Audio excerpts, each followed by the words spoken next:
pivotal matchups in Week 15. Keystone State matchup there in South Philly. The Eagles hosting the Steelers. Philly clinched its spot in the playoffs last week. They can clinch the NFC East with a win and a Commanders loss. Pittsburgh can clinch a playoff berth with a win or a tie.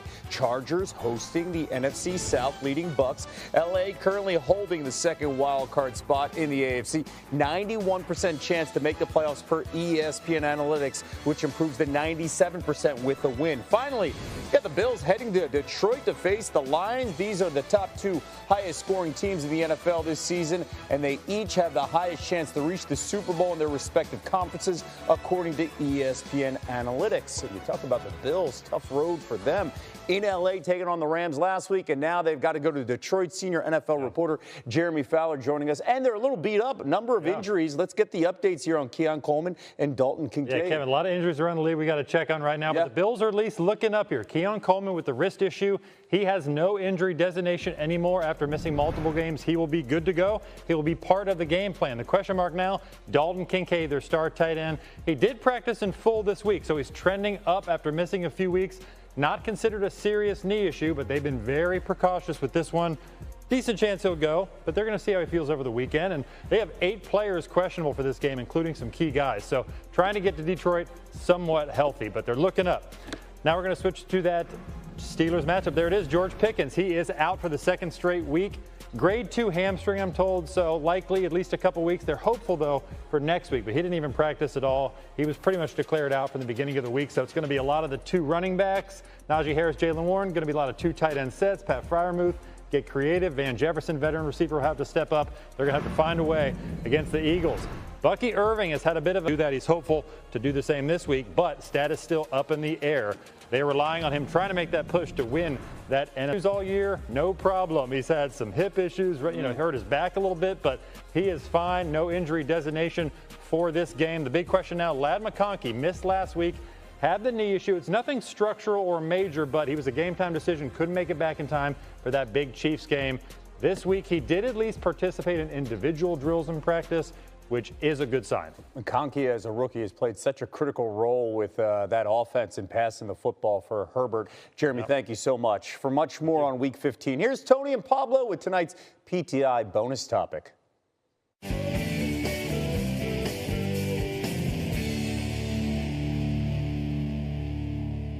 All right, Pablo, what's the most intriguing NFL game of the weekend? So it's a big weekend, a lot of stakes in lots of places. Look, the Bills and the Lions feel like the layup choice to me. But if I'm being honest with you, what I will be doing on Sunday specifically is making sure that I have access, possibly due to some streaming service, to Chiefs-Browns. And I know the Chiefs are favored by about 6.5. I get it. This streak that they're on, though, where every game Kansas City plays is a nail-biter that tests the metaphysical possibilities of luck and football in the universe, I just need to see if they can do it again, because statistically speaking, this season, they're going to try and do it again. Yeah, I mean, there are games, there are marquee games, and I think the number one game is Buffalo and the Lions. If the Lions were to win this game, be their second straight game at home that they won against a good team. They had beaten Green Bay the last time they were out there, and Buffalo was a good team. There's tremendous anticipation for the 2 Pennsylvania teams, for the Steelers at the Eagles. I mean, will the Eagles collapse? I mean, that is the unspoken context of this game. Will the Eagles collapse? There's another good game. I think Seattle-Green Bay is a good game because the last time we saw Green Bay, they were losing close and late in Detroit. And Seattle, I think they have won 3 in a row, something like that, and they got to stay ahead of the Rams. And this is going to be a real test for them, even though it's a home game in Seattle. But I will concede that I am intrigued by the Cowboys at the Panthers for this reason. The Panthers started out this season as the worst team in the NFL. Nobody was anywhere near as bad. They have not been favored in 33 straight games. They are favored. They're favored by 3, and Bryce Young has come back and done pretty well. But if the Cowboys were to lose this, the collapse of the Cowboys would be, that'd be the end of it. You lose to Carolina. Come on, stop it. Right. I'm unsurprised on just one level. You've picked a game that you will be awake for. Pretty sure that's not the late game on Sunday. or Monday. No, that's not the feature one. That's not the feature game. No, it is not. No. That is it for us, though. At this moment, we are done. Let's go to bed. Back to you.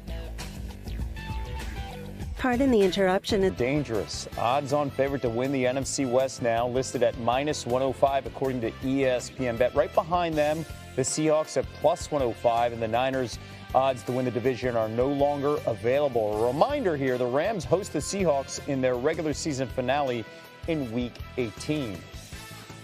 NFL analyst Mina Kimes with us now. Mina, who's got the best chance to win the NFC West and why?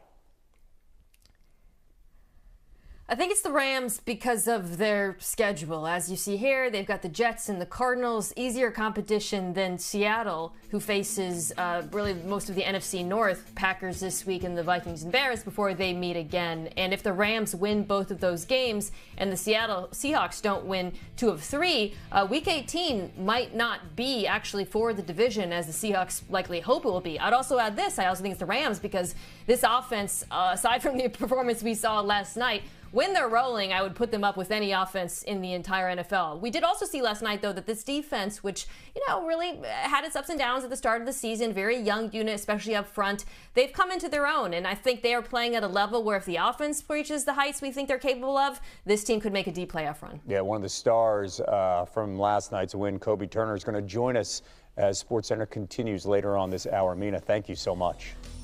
All right, went from bed now. What's your reaction to Campbell refusing to play, especially with the 49ers season on the line in prime time? Listen, I understand that we're all independent contractors, right? And we want to do what's best for our careers. And he was hoping that he could come make an impact with the San Francisco 49ers and remain the starter. But I'm going to get away from TV talk. He knew what this was, field. And then watch Kyron Williams run the football down their throats because he isn't out there. It's inexcusable. I don't want that guy on my team. I don't want that guy in my locker room. And if I'm Kyle Shanahan, he never steps foot back in the 49ers building. He did one thing, though. He took the national narrative away from the 49ers, scoring only 6 points. No question. What's wrong with the offense? No question. That's the one thing Campbell did for this team. If the Niners, by the way, it's their 4th division loss this season when leading at any point in the 4th quarter. That is a huge concern. RC, thank you. Absolutely. Place in South Philly on Sunday when the Steelers visit the Eagles. Most in-state teams in sports have a rivalry. There's not really one between these two franchises. Heck, in 1943, they were one team called the Steagles. The real rivalry is Sheets versus Wawa for these fan bases, but that's for another day. Wawa's better. On Sunday, both teams will be coming in red hot. We started slow offensively, and I thought it was self-inflicted wounds. We're sitting at 2-2. We got to make some changes. This passing attack got to get up to the modern times. This is a team right now that is trying to find their identity. They got a lot to fix. We believe in our group. I know I've said that to you guys repeatedly. Maybe you'll start believing me. Remember how much it hurts when you lose. You got to enjoy a victory. 9 straight wins, not a whole lot to be concerned with. The Steelers are going to improve to 10-3. They are a real problem. It's going to be about the work again, going to play the Pittsburgh Steelers. Welcome to a battle of 2 of the best teams in the NFL, into a battle for the state of Pennsylvania. Take one last time so you heard it again. I will not lose. I'm determined to win. Really excited about this Pennsylvania State Championship. They're a really good football team. They need no endorsement from me. The Pittsburgh Steelers, those guys are outstanding. This is who they've been. I got a lot of respect for Coach Tomlin. Determined to win. Determined to win. Right back on my grind. Determined to win. Super Bowl champ Ryan Clark back with us here. Steelers, they've lost 10 straight road games against Philly, dating back to 1965, before you and I were even a thought. So how does Pittsburgh end this streak? I mean, the first thing you have to do is figure out how you're going to play offense without George Pickens.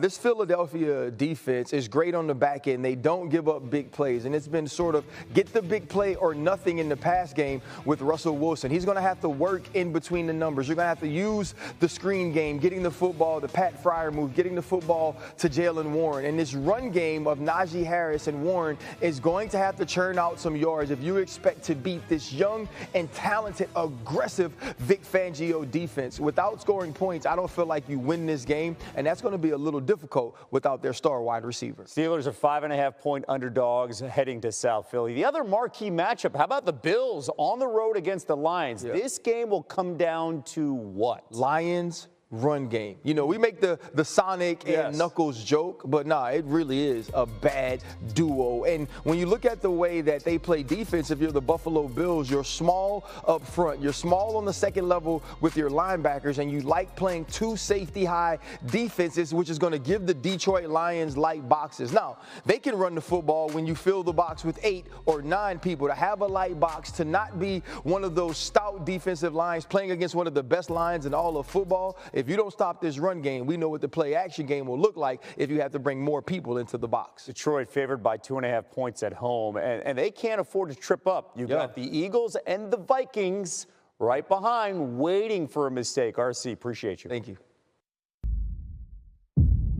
In the future, whenever the winner's name is mentioned, Ashton Chipty, Travis Hunter, Cam Moore, Dylan Gabriel, we will always be followed by the defining phrase, Heisman Trophy winner. Chills. Whose life will change tomorrow night? Find out on ESPN, 8 p.m. Eastern. Travis Hunter and Ashton Jeanty expected to finish top 2 in this year's Heisman voting in either order. This would be the first time that multiple non-quarterbacks finished top 2 for the Heisman since Derrick Henry and Christian McCaffrey in 2015. We were fortunate enough to talk to several Heisman candidates throughout the season on the Heisman hype. Spot. The Broncos hope to do the same on Sundays. They host the Colts. Indy coming off a bye, and they still have a shot at the playoffs themselves. Denver sits in the driver's seat for the AFC 7th seed, but if Indy can pull off the upset, their playoff chances jump to 52%. Mina Kimes is back to drop some knowledge for her Week 15 deep dives. Mina, what do you have your eye on, starting with the Colts Broncos? Yeah, I'm going to be watching Bo Nix, and I think he has a favorable matchup in this one. I've said this before on this program, but this Colts defense plays a ton of zone coverage, a lot of cover 2, and Bo Nix, since he really turned things around Week 6, 5th in QBR versus zone coverage, 20th against man, but the Colts really don't play a lot of man. Him and Cortland Sutton have a great connection over the middle of the field on digs, posts. He will rip it against cover 2, and I think he will have opportunities to do so against the Colts pass defense that is vulnerable against quarterbacks like Bo Nix, who are well protected behind a very good Broncos offensive line. All right, moving on to Justin Herbert. Justin Herbert, it's funny, we all talk a lot about this Chargers rushing attack, right, against Jim Harbaugh and Greg Roman, but Herbert has been slinging it. In fact, he has the second most 20-yard completions in the NFL, behind only Sam Darnold. I suspect they will come out throwing against a Bucs defense that is vulnerable because they're injured on the back end, still not having Antoine Winfield Jr. at safety, and currently ranks 26 in EPA per play against the pass. They are much better against the run, so I think it would behoove the Chargers to throw the ball in this one. Finally, we talk a lot about the Texans' offense struggles, but the defense has quietly been susceptible to big plays, particularly over the middle of the field where the Miami Dolphins thrive. In fact, on crossers in particular, the Texans are 30th in EPA per play. Tua Tagovailoa has the highest on-target rate in the NFL throwing crossers. The absence of Jalen Petrie, Texans safety, Azeez Al-Shire, their linebacker, looms large in this one. I think the middle of the field will be available to a quarterback in Tua Tagovailoa who absolutely loves throwing the football there to Tyreek Hill and Jalen Waddle. But keep in mind, too, Tua, 7 straight games completing 70% of his passes, the longest streak in Dolphins history. And we're talking about a franchise that had Dan Marino at quarterback. All right, let's stay now and go to the NFC in the conversation of quarterback. Saints QB Jake Haener is starting Sunday against Washington for the injured Derek Carr. And these images of Haener posing are taking social media by storm right now. What's the deal? Mina, what's your reaction to these poses? I want to paraphrase. This is from Jasmine Watkins, who posted this on social media. The one where he's kind of like throwing it. She said she described it as sleigh action. And I thought, look, The Saints will take any joy they can get right now, Kevin. Any joy they can get, and if it comes in the form of these glamour shots, I mean, that one just kills me. What are we doing? He's serving. He's serving. It just feels like a moment in Zoolander. I'm waiting for Ben Stiller's face to pop up in that uniform. Oh my goodness! I'll tell you what, it's though. The face. You it's better the facial back it expression. up. If you look like that, you do all that, and then you talk third person in your news conferences. Our cup runneth over. Not just one, but really a couple of Super Bowl caliber matchups. Hear me out. You might be tired of the Eagles. Who isn't? But in Philadelphia, all eyes on Steelers and Birds, Jalen Hurts, A.J. Brown. Reportedly had a meeting to clear the air, but you have to wonder if the Eagles' passing game issues will get any better against the Steelers' defense. It's been wreaking havoc all season. Russell Wilson and company, meanwhile, can clinch a playoff spot with a win. And then in Detroit, the best record in football going up against the hottest offense in football. Lions and Bills in the Motor City. Josh Allen coming off of a 42-point, 445 yards of total offense, 8.2 yards per play performance against the Rams. But that's a game the Bills lost because they were shredded on the defensive end, something that is very much in danger of continuing against these Lions. All that having been said, Lions head coach Dan Campbell still speaking highly today about Buffalo's defense. It's new on SportsCenter. They got a pretty good recipe. We talked about it. They run the ball. They got receivers to make something happen, and certainly this quarterback, man, he's dynamic with the football in his hands. It's a very disciplined defense. They're gap sound in the run game. They're aggressive. They fly to the football. They traditionally get takeaways, which they're doing it again. They're an opportunistic defense. They create pressure, which gets picks. They punch out. I mean, we were looking at some last night where the guy's going to the ground, his elbow's almost down, and the defenders, you can see the punch out. That's a conscious effort to see the football, go after the football with the runner go almost down to the ground. Mina Kimes is back with us. Mina, both of these could be potential Super Bowl matchups, as we said. And we're going to ask you to go through each team and give us the thing that you need to see from each of them to prove that they are Super Bowl contenders. Let's start in Detroit. Let's start with the Bills. Yeah, I'm really interested in seeing how the Bills' defense handles Detroit on the ground. You could say that obviously of any team facing the Lions, but as good as this Bills' defense has been, you saw against the Rams, and I would also point to the Ravens, there is some vulnerability against teams that can really get north-south in the run game. They had to compromise their coverage, add an extra safety into the box. That left them vulnerable in the passing game versus the Rams, and you could see the same thing play out against the Lions' defense that has a lot of shared DNA with the Rams in terms of condensed formations, using a lot of motion, running the ball. So I want to see them rise to the occasion to have confidence in them. What about the Lions? What do you want to see there? The Lions defense has been so banged up. I feel bad asking to see more of them because honestly their play has been incredibly impressive. But this Bills offense poses a unique challenge. The defense that plays a ton of man coverage does leave them vulnerable to rushing quarterbacks like, of course, Josh Allen. In fact, Randy, they're dead last in yards per play when quarterbacks carry the football on the ground. This matters because, well, there's a very, very good rushing quarterback in the AFC named Lamar Jackson, who they might see again. Who they also might see again. All right, the second marquee matchup Sunday, Steelers and Eagles. How do they prove to you that they're Super Bowl contenders, starting with Pittsburgh? So the Pittsburgh offense doesn't have George Pickens, which is a huge loss in this game, most likely. But I just like to see a little bit more offensive consistency from them. They've been very boom or bust, dependent on explosive plays. Now they're going up against an Eagles defense that really doesn't give up explosives. To me, that starts with running the football. If they can sustain long drives with success on the ground, I think they'll be able to move the ball in Philadelphia. But if not, I could see them having a long day. All right, as for the Eagles, what do you want to see there? So the Steelers' pass rush is phenomenal. You know that four-man rush is so deep. And while the Eagles' offense has been excellent this year, obviously they run the ball incredibly well with Saquon. Jalen Hurts' play under pressure has been a bit up and down. When he is kept clean, second highest completion percentage in football. When he is pressured, that drops to 23rd. So I would like to see how he handles this Steelers rush, because all this talk about A.J. Brown, well, it won't matter if he can't deliver the ball to A.J. Brown because he's been flushed from the pocket. So I'd like to see him step up and deliver the ball on time. If that's sort of the varsity slate, Mina, those are the marquee matchups on a Sunday.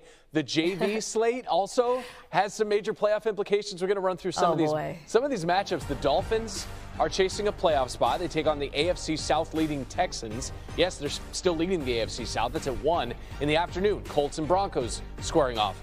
They're both chasing a wild card spot. While the Bucs lead the NFC South, they take on the Chargers in LA.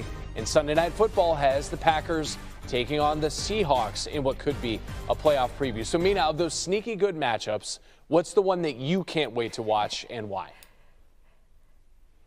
Well, Packers-Seahawks is a big one because with the Rams win, they probably have to beat one of Green Bay or Minnesota to make Week 18 the play-in, as we hope.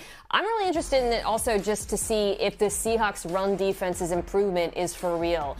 For much of the season, they were a bottom 5 team in run defense, but over the last 4 weeks, they are top 10, 7th in success rate on the ground. Now they go up against a Packers defense offense that is incredibly good at running the football with Josh Jacobs. He has broken so many tackles running inside, and I'm curious to see if the Seahawks with their revamped linebacker group can handle the Packers on the ground. I, for one, am stunned that you chose the Seahawks. I've been wanting to say this ever since what you tweeted, the clip from the Simpsons game where... Attention, Raider Nation. Today we bring you news that shakes the heart of the black and silver team. The tireless warrior of our defense, Maxx Crosby, has confirmed that he will not return to the field this season due to an injury to his right ankle that requires surgery. Before we get into the details, make sure to subscribe to the channel so you don't miss any Raiders updates. Now, let's get to the information. Maxx Crosby, the soul of the Raiders defense, shared this news with a heartbreaking message on his social networks. It hurts me not to go to war with my brothers and for the fans. This game is my life. Crosby, who initially suffered a sprained ankle in Week 2 against the Ravens, decided to return to the field after missing just 1 game. However, the damage worsened during the game against the Buccaneers, and now doctors have recommended that he stop until next season. Crosby's impact on the team is indisputable. Since his arrival in the NFL in 2019, the Michigan native has been an unstoppable force. 59.5 sacks, 144 quarterback hits, and 9 forced fumbles are just some of the numbers that back up his greatness. His absence leaves a huge void in the Raiders' defense, especially in an already difficult season with a 2-11 record. Despite the severity of his injury, Crosby is clear about his goal, to come back stronger in 2025. I'm changing the game and the way this position is viewed. I'm going to get this surgery and get back to being the best version of myself, said the Raiders captain. However, there are rumors that other teams could try to approach the Raiders to trade for Crosby in the offseason, although owner Mark Davis has made it clear that they have no intention of letting him go. Crosby's rehabilitation will begin immediately after surgery, and although the possibility of a second operation is on the table, the player is confident of returning to 100% to lead the Raiders again. The big question that remains is whether he will continue to wear the black and silver colors, or if the team will make important decisions in its attempt to rebuild. What do you think, Raider Nation? Do you think Crosby will continue to be the leader of our defense in the future, or will there be drastic changes? Leave it in the comments and stay tuned to the channel for more exclusive news about the Las Vegas Raiders. See you in the next video.